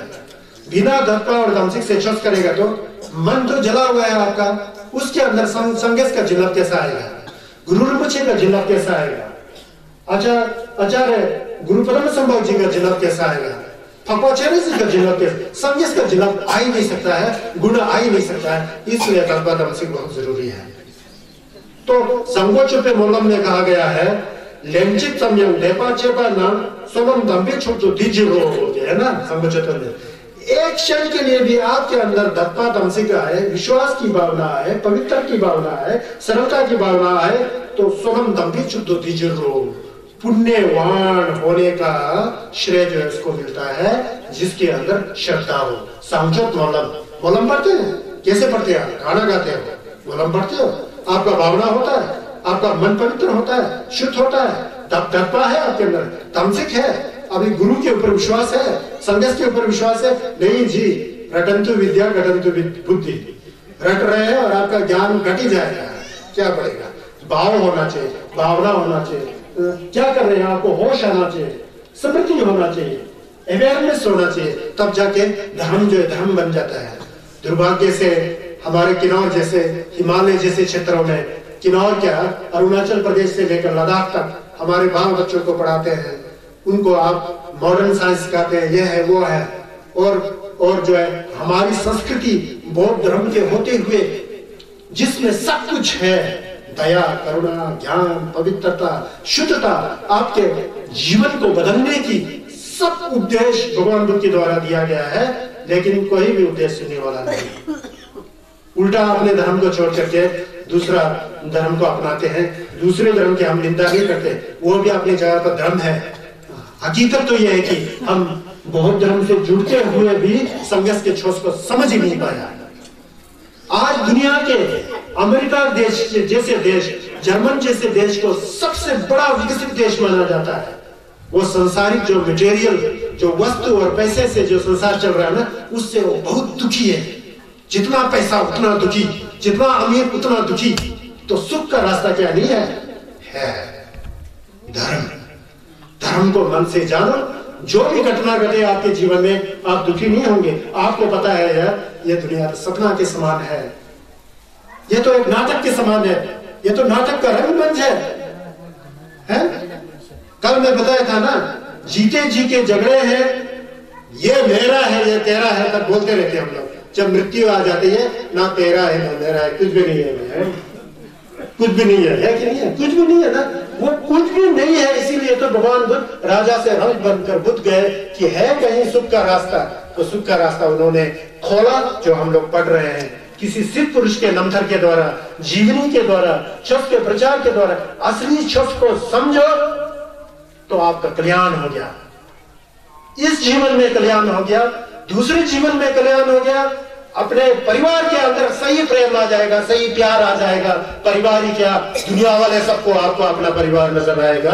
बुद्ध ने कहा कि समझें समझे देवादल देवी विदाउट टेम्परेचर बोल देता है। समझें समझे नहीं जी, वो तो ये है जी, वो जी हमारा तो ये है जी, कहाँ हमारा तुम्हारा, मैंने बताया ना कुछ है ही नहीं है। हमें चाहिए, पैसा चाहिए, रुपए चाहिए, धन चाहिए, भोजन चाहिए, घर चाहिए, सब चाहिए। चाहिए कितना चाहिए उतना ही लो ना। किसके लिए महल खड़ा कर रहे हो, किसके लिए डिपॉजिट रख रहे हो बैंक में? पुण्य करो तो यही दान दो, गरीबों को खाना खिला दो। जहां पर जिसको कुछ नहीं उसको वैसा ही कर दे तो जीते जी पुण्य करोगे ना। मरने के बाद जो बेटा पुत्र परिवार वाले पुण्य करते हैं ना, उसको मैं पुण्य नहीं मानता। वो तो एक परंपरा है, पतंग है। नहीं करेंगे तो पुराना बोलेगा जी करना ही पड़ेगा जी। वो कहाँ फंसे हुए यार आप लोग। थोड़ा जागो। धर्म, बौद्ध धर्म में इतना गंभीर, इतना गहरा, इतना विस्तृत, इतना आशीर्वाद वाला, इतना अधिष्ठान वाला, इतना जिल्लत वाला, सब कुछ इसी में है। अपने बच्चों को भी समझाओ जो कॉलेज में पढ़ते हैं, स्कूलों में पढ़ते हैं, ये पढ़ते हैं। हमने भी तो पीएचडी किया है, हम भी तो कॉलेज में पढ़े हैं, यूनिवर्सिटी में। अगर बौद्ध धर्म में कुछ नहीं है तो मैं भी कहीं दूसरे के शरण में नहीं जाने की आवश्यकता ही नहीं। ज्ञान का भंडार इन कंजूर पोथियों में छुपा हुआ है, 100 पोथियों में। दुर्भाग्य यह है कि किसी ने अर्थ को जानने का कोशिश किया नहीं, ना सिखाया ना जाना। तो जान रहे ना वो, आप तो समझ गए ना। आप तो जागो, जप करो तो मन से करो, तन से भी करो, आस्था से करो, श्रद्धा से करो, तब जाके धर्म की भावना बन जाती है। मैं ये कहना चाहता है लेंचिक समयम देखा चेपा सोनम दम बिचो तो बिचो संचत मोलम में एक क्षण भी आपके अंदर आस्था और श्रद्धा की भावना आ जाती है ना, आप समझ लेंगे यार जिन्नत क्या है। जिन्नत धुआं में नहीं है, पानी में नहीं है, गुंबा में नहीं है, टोपी में नहीं है, कहीं नहीं है। जिन्नत आपके मन के द्वारा महसूस करने की चीज है। वो महसूस तब होगा जब आपके अंदर दर्पा शिक्षित होगा। आपके अंदर दर्पा तमसिक होगा तो कुत्ते के दांत से भी आपको वहां भगवान बुद्ध का जिल्लत आ जाएगा। आपको बताया था ना पिछले दिनों स्टोरी, उसको जानो। धप्पा ये जो नमधर बता रहा है ना, इसको धप्पा से सुनो, दमसिक से सुनो कि उस महान पुरुष द्वितीय बुद्ध आचार्य पद्म संभव जी का क्या हो रहा था। गुरु रिम्पोछे, अब कोई कहते हैं गुरु रिम्पोछे की पत्नियां थी और वो तो चलेगा, सब पत्नी है। वो गुरु रिम्पोछे दूसरा चीज है, वो तो लीला कर रहे हैं। उनका पत्नी और आपका पत्नी होने में बहुत फर्क है। गुरु रिम्पोछे कहता है ना मेरा है तेरा कुछ भी नहीं है, कहते हैं आप लोग तो मेरा पत्नी है जी, मेरे बच्चे जी, वहां फंसते हैं ना। गुरु रिम्पोछे को अपने साथ, गुरु रिम्पोछे का फायदा लेकर आप उस रास्ते पर मत जाओ। गुरु रिम्पोछे तो मीट खाते होंगे, हम नहीं खाएंगे। गुरु रिम्पोछे भी शराब पीते होंगे, हम नहीं खाएंगे। उन तो शराब पिया हमने कभी देखा नहीं, सुना भी नहीं। शराब पीते भी हो तो एक लीला करते होते हैं, फिर उनमें दूसरा चमत्कारिक होता है। आप लोगों की तरह शराब पी के होश आवास को होकर कीचड़ में गिरने वाले नहीं है, तो भगवान है। समझ गए ना, यह जानना चाहिए, जानने की चीज है ना। कभी कहते हैं कहीं दो में लगा है शराब पियो पियो। संगस ने तो कहा था यार छंगी नेपा कुंजी शी बेचानी शिल्पा चंदन तुम चो। जो शराब जो है ना सभी दोषों का जड़ बोलता है। घास के ऊपर जो ओस बिंदु है ना, इतना भी मत पियो होता है। कोई बड़े बड़े गुरुजी लोग पीते हैं, वो उनका लीला होता है, वो दूसरा होता है। बड़े गुरुजी पी रहे होते, चेले में थोड़ी पीना चाहिए। गुरु तुम थोड़ी होते हो, तुम तो चेले हो। गुरु क्या करते हैं, वो लगने लग पड़े होते, गुरुजी वंग देना है, मुझे भी वंग देना चाहिए। ऐसा नहीं होता ना। गुरु का पोजीशन दूसरा होता है, वो लीलाओं में होता है, उनका दूसरा होता है। ये समझना चाहिए। तो एक बार खंडू ईशित सोजल को आपने सुना, लचम मंदार रावा खंडू ईशित सोजल हमारे किन्नौर में। मैं सोच रहा था कल शायद ये सोलनिस कर्मापा जी का प्रोग्राम निरस्त हो रहा हो तो परसों भी हम लोग कार्यक्रम चला जाए, सोच रहा हूँ मैं। परसों में समाप्ति किया जाए। अगर आ भी रहे हो तो शाम को आ रहे होंगे, तो परसों तक, क्योंकि ये चल रहा है ना ये प्रोग्राम, लोग समझ रहे हैं। तो क्या क्या चाहते हैं, परसों भी होना चाहिए थोड़ा सा प्रोग्राम, समाप्ति होना चाहिए कि नहीं होना चाहिए? आप खड़ा कीजिए ऐसा, ठीक है। फिर मैं हूँ आप लोगों के समक्ष में। तो गुरु रिम्पोछे जी के खंडोबा कहीं थे ना, वो तो खंडोबा के बीच में रहते थे। खंडोबा का मतलब ये नहीं यार हार्ड मास का बना हुआ आप लोग की तरह औरत ये रखिया, ऐसा नहीं है। वो ईशे की खंडोबा है, उनका भी ज्ञान का प्रतीक है। वो ईशे का खंडोबा है, समझ गया ना, ईशे की खंडोबा। यहाँ मंडी राजा के पुत्री के रूप में मंदरावा, तिब्बत में ईशित सोजल, एक नेपाल से भी थी, बताया गुरु रिम्पोछे का, शाक्य देवी नाम की, सुना आज तक आपने? शाक्य देवी बोल के ऐसा भी है। वो सना दुर्जय तेंबा का, गब्दा का, उसका हम क्यों थे, क्या थे, उसको हम कैसे भाग सकते हैं? गुरु रिम्पोछे की नमथर को हम अपने बुद्धि पर लाया जा सकता है? नहीं ला सकता है ना। सब चीज विछप्पा है, हमारे विचार से परे की बात है। तो ईशित सोजल जी ने कहा कि आप ये वज्र गुरु है, इसका अर्थ क्या है, समझाएंगे? तो कहा कि वज्र गुरु जो पढ़ेगा ना, उससे भूत प्रेत उसको उसमें बाधाएं डालेगी। यह है सभी बुद्धों का निचोड़ जड़ जो है सब वज्र गुरु के अंदर में है। कहते हैं ओम आ हूं। ओम में तो बुद्ध की शरीर का गुण है, आ में तो बुद्ध की वाणी का गुण है, हूं में बुद्ध की ज्ञान का गुण है ना जी। वज्र गुरु पद्मा सिद्धि हों। जब वज्र करेंगे तो सही मुंह से करेंगे तो आपके अंदर जो क्रोध की भावना है ना वो स्वतः खत्म हो जाएगा होता है, शेदन खत्म हो जाएगा होता है। वज्र गुरु से जो है ना उससे दोषा खत्म हो जाएगा होता है वज्र गुरु। पद्मा से है ना ठदक खत्म हो जाएगा होता है वज्र गुरु पद्मा। सिद्धि से है ना आपके अंदर नाजल खत्म हो जाएगा होता है। हूं से है ना आपका जो अज्ञान रूपी जड़ है ना वही खत्म हो जाएगा होता है। अगर कोई व्यक्ति सही आस्था और सरल मन और सहज मन से गुरु rinpoche के मंत्र का जप करे तो सब खत्म हो जाता है। समझ गए ना, ऐसा लिखा हुआ है। तो ओम आओ जरा। ओम जो है गुरु, ओम जो है संगस का टुकू है, आ जो है संगस का लोंकू है, हूं जो है संगस का छुकू है, छुकू लोंकू टुकू। फिर क्या हुआ, आ जो है ना गुरु मुझे, ओम जो है ना गुरु मुझे खुद है, आ जो है फचो चेहरे जिक है, हूं जो है संजय होता में थे। समझ गए? तो उनका जब आएगा तो वज्रा गुरु परमा सिद्धि हूं। वज्रा इनका रिक संज्ञा रिंगा बोल के सुना, आदमी मरते हैं तो कभी रिंगा बोल के डालते हैं, वो तो पठंग है। रिंगा का मतलब उससे दुर्जय रिक, पद्मे रिक, रिंशन रिक और संजय रिक, ले के रिक। और रिंगा का जितना भी निपा जिन्नत है वज्रा गुरु परमा सिद्धि हूं सब में है बोला है। कुल पुत्री बोलते हैं, अपने पत्नी की तरह है और डाकनी, लेकिन कभी कभी अपना पुत्री के रूप में पुकारते हैं खंडो शिक्षण को। जो कहते हैं ये वज्र गुरु का जप करेंगे कभी भी जो है दुर्गति में जा ही नहीं सकता बोलते हैं खंडो शिक्षण को। गुरु मुझे ऐसे धर्मा दे रहे हैं। और कल भी बताना है ना आपको, यह जब गुरु rinpoche जी थोड़ा सा और रोक सकता हूँ 5-10 मिनट, क्योंकि आप लोग बहुत जल्दी आ जाते हैं ना। किसी को फिर आप लोग को टॉयलेट का प्रॉब्लम बहुत, मैं आने से 1 घंटा पहले तो आप लोग बैठ जाते हैं, फिर उसके बाद मुझे थोड़ा आप लोग के प्रति दया की भावना आ जाती है। आप लोग कैसे रहते हैं? जब गुरु rinpoche तिब्बत से प्रस्थान कर रहे थे, गुरु rinpoche जब तिब्बत से प्रस्थान कर रहे थे तो राजा चुसुंग देसेन ने अपने राजकुमार मुतिक चेनपो, राजकुमार का नाम मुतिक चेनपो, और राजा खुद भी एक काले घोड़े का बंदोबस्त किया, उसमें सोने का लगाम लगा हुआ था, और लेकर के खुद समय मिंजुल मिंजुल बिरतुला खंगे उसके उत्तरी द्वार पर सुरखर बोलते थे, वहां से ले जाकर पहुंचाने जा रहे थे। और पहुंचा करके सभी लोगों के आंखों में आंसू सब नम हो गए थे, क्योंकि गुरु प्रस्थान कर रहे थे ना। तो वहां पर रोते हुए बिलखते हुए महाराज जी, कुमार मुतिक चेनपो और कई लोग वहां रोते बिलखते हुए गुरु जी के प्रति नमस्कार करते हुए छक करते हुए कहते हैं कि तिब्बत जैसे इस दुर्लभ और दुर्भिक्ष जगह में जहाँ पर धर्म का आज तक प्रचार प्रसार ढंग से नहीं हुआ, यहाँ पर साक्षात भगवान बुद्ध का तो पदार्पण नहीं हुआ। आप बुद्धि हैं तो आप यहाँ आए तो आपने इतना धर्म का प्रचार किया, प्रसार किया। आपका जो एहसान जो है हम कभी नहीं भूल सकते हैं। आपके प्रति हमारा श्रद्धा सुमन यह है बोलते सर का मंडल, एक सोने का पता नहीं कितने किलो का सोने का मंडल गुरु rinpoche जी को अर्पित करते हुए उनसे दोबारा कहते हैं कि आप हमारे गुरु हैं। पंचो चेनेजिक वांगचू आर्य अवधेश्वर जी का तिब्बत के ऊपर जिला है, संजय होपा में तो आपका जड़ ही है। तो आप जो है संक्षिप्त रूप से दोबारा हमको छस दें, धर्म दें। फिर गुरु rinpoche जी ने कभी भी पाप का कार्य नहीं करना, धर्म का कार्य करना, फिर मिगे वचन के बारे में दोबारा बताया, हिंसा मत करना, चोरी मत करना, है ना जी, व्यभिचार नहीं करना, झूठ मत बोलना, कठोर वचन मत बोलना, चुगली नहीं करना, बेकार की बातें नहीं करना, अपने मन में आसक्त नहीं होना, आसक्ति नहीं रखना, द्वेष की भावना, क्रोध की भावना नहीं रखना, अज्ञान की भावना नहीं रखना, हमेशा मन को पवित्र करके साफ सुथरा करके यह फिर जैसे जैसे कर्म करोगे वैसे फल पाओगे।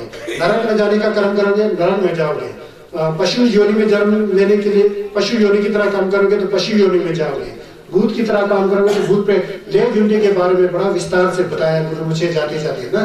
फिर उसलिए फिर उन्होंने बताया कि उन लोगों को तो जो वज्र गुरु का नाम जो है गुरु योग खंडो ईशिक सोगन ने भी बताया था, यहाँ भी उन्होंने बताया, वैसे खंडो ईशिक सोगन को भी बताए थे।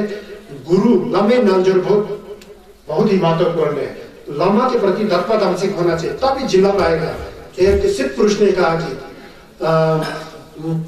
लामा तुषी गंभीर मुग्यो चिनिमा मशलना जिन्नत की चुगिन मिबत पे से मुग्यो देना नेतेन तो लामा जो है एक हिमालय पर्वत की तरह है। उस हिमालय पर्वत की तरह जो लामा है, उसका जो बर्फ रूपी जो उनका जो है गुण है, जो पवित्रता है, उसको पिघलाने के लिए, ताकि वहां से आपको जिन्नत मिले, आशीर्वाद मिले, उसको पिघलाने के लिए आपके अंदर श्रद्धा, तत्परता, मुगी होना चाहिए। जब आपके अंदर मुगी श्रद्धा हो तो लामा कुशी का चुकू लोगू टुकू ओवनी को कुशी का जो गंगरी है, हिमालय पर्वत है, आपका आस्था का किरण वहां पड़ेगा, वहां से पिघल जाएगा और अमृत रूपी जिन्नत जो है आपने आएगा। इसलिए दत्ता होना बहुत जरूरी है। ऐसा कहा।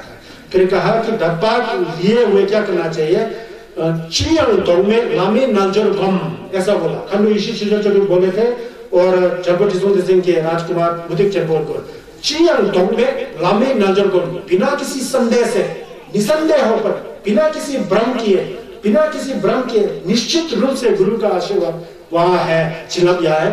गुरु योग का साधना करना चाहिए। यही वज्र गुरु मंत्र हम जो कर रहे हैं, इसका साधना करना चाहिए पवित्र मन से। निंगो गुरु पद्मा सिद्धि ढोंग बोलते हैं। संगीत हमसे का निंगो दुसुन की संग, सभी पुत्रों का निंगो के रूप में वज्र गुरु में सब है होता नहीं। इसको पढ़ो, इसको जप करो पवित्र मन से तत्ता, तो जिन्नत वहां आ जाएगा बोलते हैं। चियांग ढोंग में लामी नजर गम निंगो गुरु पद्मा सिद्धि ढोंग बोलते खंडो इसी सजल को भी कहे थे और यहाँ राजकुमार समेत सभी राज परिवार के साथ लोगों को भी कहते। वहां आंसू बहाते रह गए लोग और काले घोड़े के साथ ही गुरु मुझे उड़ गए होते आकाश में, सोने के मतलब उड़ गए। तो उन्होंने कहा कि मैं यहाँ से कहीं नहीं जा रहा हूँ, लोनुप सिंधु युग में जा रहा हूँ, अब मेरा काम वहां करना है। उन सिंहुओं को, उन भूत प्रीतों को, रक्षकों को मुझे धर्म का रास्ता दिखाना है। इसीलिए उसके बाद यह प्रार्थना आ गया, जागर पंचम बोला कठिन से पद्मा जुम्मे बोला देंद्रों में दाता लोनुप सिंधु गए, जहाँ काले घोड़े के साथ उड़ के गए थे ना, वो लोनुप सिंहो है। लोनुप मतलब लो और नुत्सम के बीच में कई सिंहों का युद्ध है। वहां अभी तक गुरु मुझे धर्म की देशना करके हुए लोग कल्याण कर रहे हैं। ऐसा है।